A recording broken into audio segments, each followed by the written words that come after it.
अस्सलाम वालेकुम एवरीवन, मैं हूं डॉक्टर साहिर चावला एक बार फिर से आपकी खिदमत में हाजिर एक और इन्फॉर्मेशन वीडियो के साथ। की छोटी सी शॉर्ट क्रिस्प वीडियो में अब मैं डिफरेंट न्यूट्रिएंट्स, डिफरेंट मिनरल्स और विटामिन्स पे भी इंशाल्लाह बात किया करूंगी। महीने में इंशाल्लाह हमारी एक दो वीडियो किसी ना किसी मिनरल या विटामिन की इंपॉर्टेंस के बारे में, उसका सप्लीमेंट किस तरह इस्तेमाल करना है उसके बारे में, उसकी कमी के बारे में, उसकी ज़्यादती के बारे में, उसके फंक्शंस के बारे में, या वो किस खाने में मौजूद है और उसको किस तरह इस्तेमाल करना चाहिए, इस बारे में इंशाल्लाह हुआ करेगी। तो सबसे पहले मैंने सबसे अंडररेटेड और इंतहाई इंपॉर्टेंट मिनरल सेलेक्ट किया है, रदर के ट्रेस मिनरल सेलेक्ट किया है, जिसको आप कहते हैं जिंक। जब भी हमारे पास इम्यूनिटी का शोर मचता है तो हमारे पास विटामिन सी का शोर मच जाता है, लेकिन बहुत सारे लोगों को ये नहीं पता कि विटामिन सी जो है वो जिंक के बगैर और भी बी विटामिन है, जिसकी इंशाल्लाह हम फिर बात करेंगे, अपनी इम्यूनिटी के फंक्शंस जो है वो परफॉर्म नहीं कर सकता। और ये जो आपके पास जिंक है ये सिर्फ आपके पास इम्यूनिटी तक जो है वो लिमिटेड नहीं है, ये आपके पास बॉडी के बहुत ज़्यादा फंक्शंस में इन्वॉल्व है।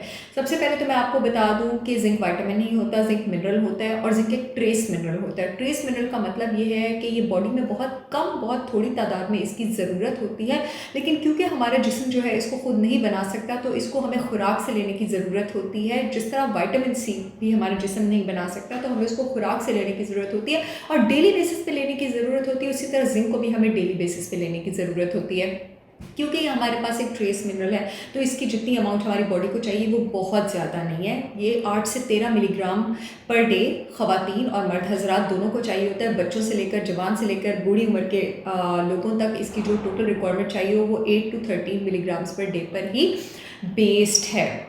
अब हमारे पास जिंक बॉडी में करता क्या है, सबसे पहले तो इम्यून सिस्टम की बात कर लेते हैं। हमारा जो इम्यून सिस्टम है वो हमारे पास जिन प्रोटीन से रन करता है, जिंक हमारे पास उनको असेंबल करता है। हमारे इम्यून सिस्टम में एक ख़ास तरह के सेल्स होते हैं, मास्ट सेल्स।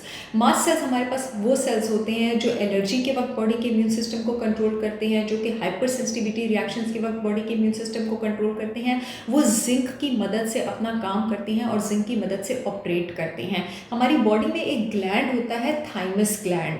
थाइमस ग्लैंड की जो ग्रोथ होती है, थाइमस ग्लैंड के अंदर हमारी बॉडी के इम्यून सिस्टम के सेल्स बनते हैं, हमारी बॉडी की आर्मी के सेल्स बनते हैं, टी सेल्स, टी लिम्फोसाइट्स। बहुत सारे लोग इस नाम से वाकिफ भी होंगे।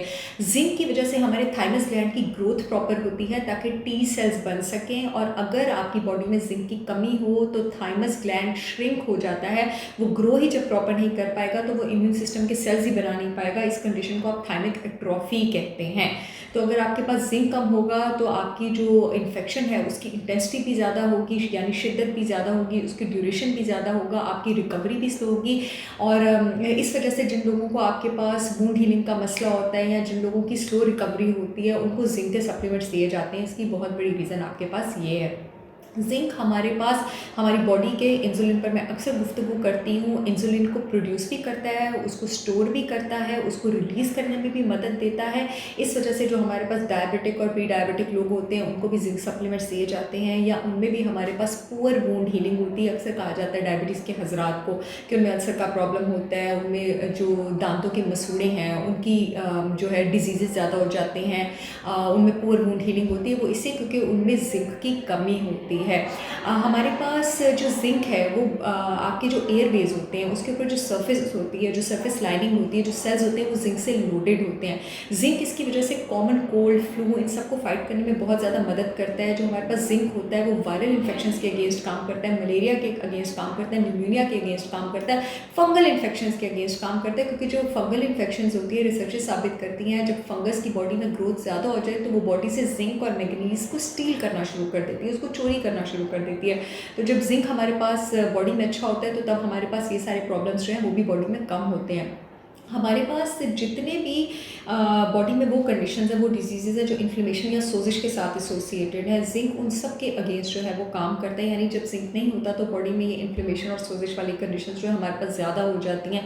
जिंक आपके हार्ट के फंक्शंस को रेगुलेट करता है, आपके नाखूनों के लिए, आपके बालों के लिए, आपके हेयरिंग फंक्शंस के लिए बहुत अच्छा है। जिंक हमारे कॉग्निटिव फंक्शंस के लिए, दिमाग के फंक्शंस के लिए, यानी हमारी मेमोरी के लिए, ओरिएंटेशन के लिए, हमारी जो है इसके लिए हमारे ब्रेन में एक एरिया होता है आपका हिपोकैम्पस। जो आपका हिपोकैम्पस होता है वो एसोसिएटेड होता है आपकी मेमोरी से, अटेंशन से, फंक्शन से। उसके जो एरिया के न्यूरॉन्स हैं वो आपके पास जिंक से लोडेड होते हैं। इसी वजह से जिंक जो है उसको आपके पास नेचुरल एंटी डिप्रेसेंट भी कहा जाता है, क्योंकि रिसर्चेस साबित करती हैं कि जिंक लेने से आपके जो डोपामीन के लेवल्स हैं, यानी आपके जो प्लेजर हार्मोन लेवल्स हैं, वो ऊपर जाना शुरू कर देते हैं, और जो आपके स्ट्रेस हार्मोन लेवल्स हैं, जो आपके कॉर्टिसोल लेवल्स हैं, वो आपके पास नीचे आना शुरू कर देते हैं। इसके साथ साथ क्योंकि जिंक आपके पास वायरसेस, फंगाई और बैक्टीरिया के अगेंस्ट एक्ट कर रहा है, तो वो एक नेचुरल एंटीबायोटिक तो आपके पास है ही। इसके साथ साथ हमारे पास जो जिंक है वो आपकी जो बॉडी टेम्परेचर है, क्योंकि ये आपकी हाइपोथैलेमस में भी है, जिंक जो न्यूरॉन्स है जिंक उसको भी रेगुलेट करने में हेल्प करता है। तो अब हमारे पास ऐसे कौन से सिम्टम्स होंगे जो हमें बताएंगे कि हमारी बॉडी में जिंक की डेफिशिएंसी हो गई है। याद रखें कि जिंक की डेफिशिएंसी जब तक बहुत प्रोलॉन्ग ना हो जाए और बहुत एक्सट्रीम ना हो जाए तो आपको पता नहीं लगता कि आपकी जो बॉडी है वो जिंक में डेफिशिएंट है। लेकिन कुछ ऐसे सिम्टम्स हैं जो हमें बता सकते हैं, जैसे कि पुअर हियरिंग, सुनने में प्रॉब्लम, टेस्ट में प्रॉब्लम, स्मेल में आपके पास प्रॉब्लम।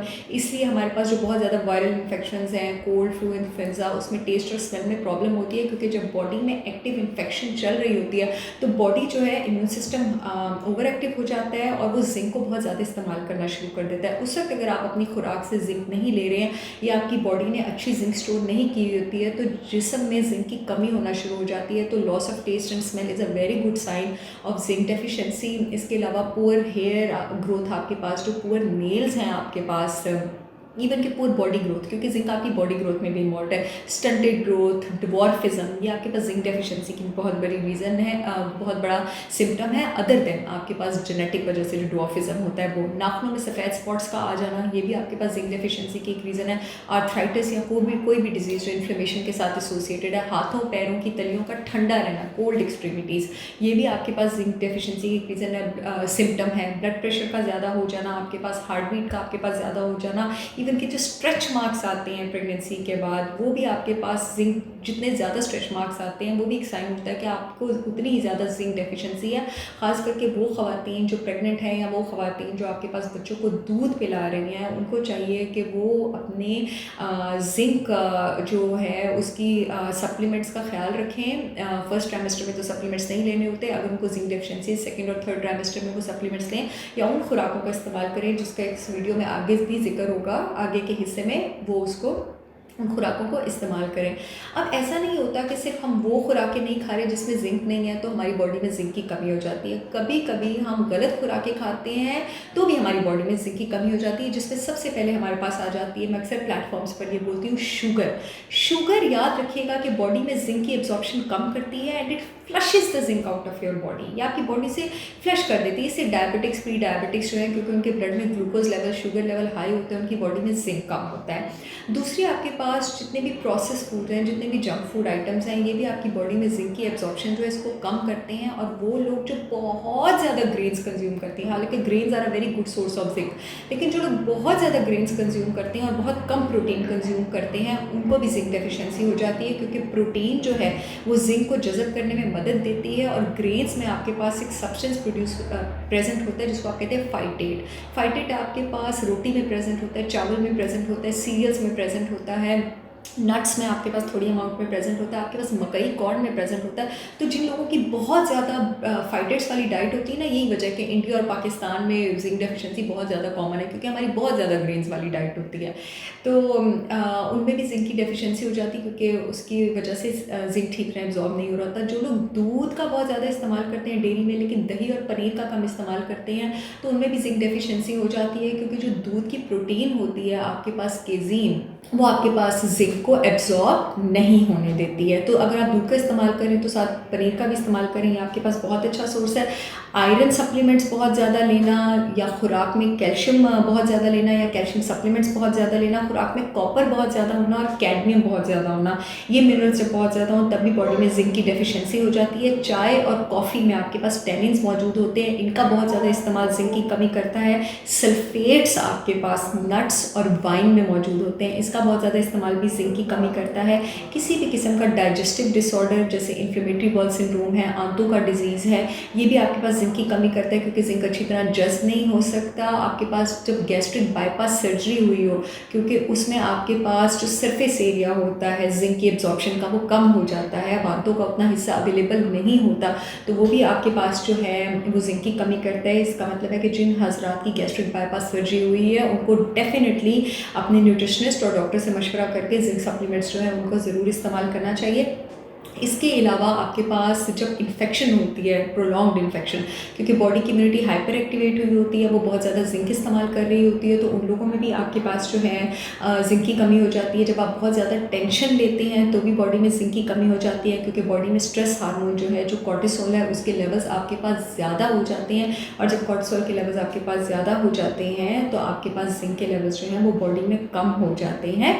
तो ये कुछ चीज़ें हैं। इसके अलावा सबसे important cheese, last but not the least, अगर आपके स्टमक में, मैदे में एसिड कम बन रहा है तो भी आपके पास जिंक की डेफिशिएंसी होती है।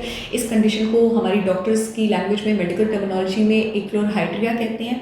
और जो एक्लोरहाइड्रिया है आपके पास, वो आपको कैसे पता लगता है? ज़्यादातर जो एसिड रिफ्लक्स के पेशेंट्स होते हैं, जिनको गर्ड की शिकायत होती है, उनको आपके पास एक्लोरहाइड्रिया होता है। तो और इसका आपको इंडाइजेशन रहती है, जो खाना है वो ऐसा लगता है कि गले को आ रहा है, मुंह को आ रहा है, ब्लोटिंग रहती है, जिसको कहते हैं हमारी देसी लैंग्वेज में पेट आफरा रहता है, खट्टे डिकार आते हैं। तो इसका मतलब है कि आपके जो मैदा है उसमें एसिड ज़्यादा नहीं बन रहा, उसकी वजह से जो आपके खाने की प्रोटीन है वो ठीक तरह डाइजेस्ट नहीं हो रही है, और आपको ये सारी रिफ्लक्स प्रॉब्लम्स हो रही हैं।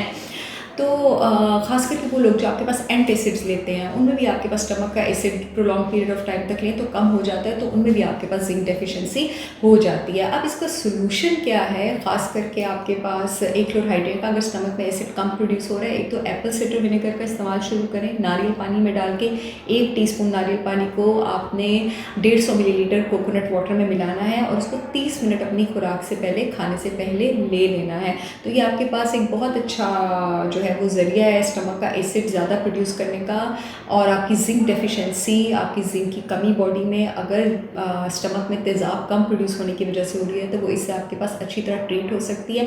जिन लोगों की उम्र 50 से ऊपर है, जैसे हमारी उम्र बढ़ती है, हमारा जो स्टमक है वो तेज़ाब बनाना भी कम कर देते हैं, और हमारे जिस्म में जिंक समेत बाकी सब मिनरल्स की एब्जॉर्प्शन जो है वो भी कम हो जाती है। उनको भी जिंक सप्लीमेंट ज़रूर लेने चाहिए, लेकिन याद रहे कि आप जब भी जिंक सप्लीमेंट लें, जिंक सप्लीमेंट्स में इंशाल्लाह मैं एक बार और पूरी वीडियो भी करूँगी कि वो किस तरह लेने, किस तरह नहीं लेने, लेकिन फ़िलहाल के लिए बता दूं कि आप जब भी जिंक सप्लीमेंट्स लें, उनको और मिनरल्स के साथ कॉम्बिनेशन में लें, ताकि उनकी एब्जॉर्प्शन जो है वो और बेटर हो सके। अब आ जाते हैं कि जिंक लेना कहाँ से, किस खुराक में सबसे ज़्यादा है। तो जो आपके पास शेल फिश होती है, ऑयस्टर्स, प्रॉन, क्रैब्स, आइडियली ये आपके पास रिचेस्ट सोर्स है जिंक का, लेकिन अगर आप अफोर्ड नहीं कर सकते हैं तो और भी सोर्सेज हैं आपके पास। लेकिन मैं आपको बता रही हूँ कि डिसेंडिंग ऑर्डर में, यानी ऊपर से नीचे, जिंक सबसे ज़्यादा किस खुराक में है। सबसे ज़्यादा आपके पास बायोअवेलेबल रिचेस्ट सोर्स आपके पास शेलफिश है। बायोअवेलेबल का मतलब ये है कि जब मैं ये खाना लूँगी तो इसमें से जो जिंक निकलेगा वो मेरी बॉडी को सबसे ज़्यादा मिलेगा इस वाले खाने में से, ठीक है। तो आपके पास शेलफिश आ जाती है। दूसरे नंबर पे आपके पास रेड मीट, बीफ, मटन और लैम्ब आ जाते हैं। तीसरे नंबर पे आपके पास बाकी हर तरह की मछली आ जाती है। चौथे नंबर पे आपके पास ऑर्गन मीट आ जाती है, जिसमें आपके पास गुर्दे आ जाते हैं, आपके पास जो है वो लिवर आ जाता है। चाहे वो बीफ का, अगर आप रेड मीट का लिवर लेते हैं तो वो बहुत अच्छा सोर्स है जिंक का। आपके पास जितने भी नट्स हैं वो भी अच्छा सोर्स है जिंक का। पनीर भी अच्छा सोर्स है जिंक का। आपके पास जितने भी ग्रेन्स हैं वो भी अच्छा सोर्स है जिंक का। और चिकन में भी मॉडरेट अमाउंट्स में आपके पास जिंक जो है वो प्रेजेंट होता है। परेशान होने की बात इसलिए नहीं है कि अगर हम अपनी खुराक का ख्याल रखते हैं तो जिंक की रिक्वायरमेंट डेली हमारी बॉडी में जितनी है वो इतनी कम है कि वो डाइट का अच्छा ख्याल रखने से बहुत ईजिली जो है वो पूरी हो सकती है। इंशाल्लाह जिंक पर हम अभी हमारा सफ़र इंशाल्लाह इकट्ठा है, चलते रहना है। आगे भी सेशंस में बहुत ज़्यादा वीडियोस करेंगे। आज के लिए सिर्फ इसको इंट्रोडक्शन और पार्ट 1 समझें। बहुत जल्द आपसे एक और इन्फॉर्मेशन वीडियो के साथ मुलाकात होगी। तब तक के लिए मुझे इजाज़त दें। अल्लाह हाफ़िज़।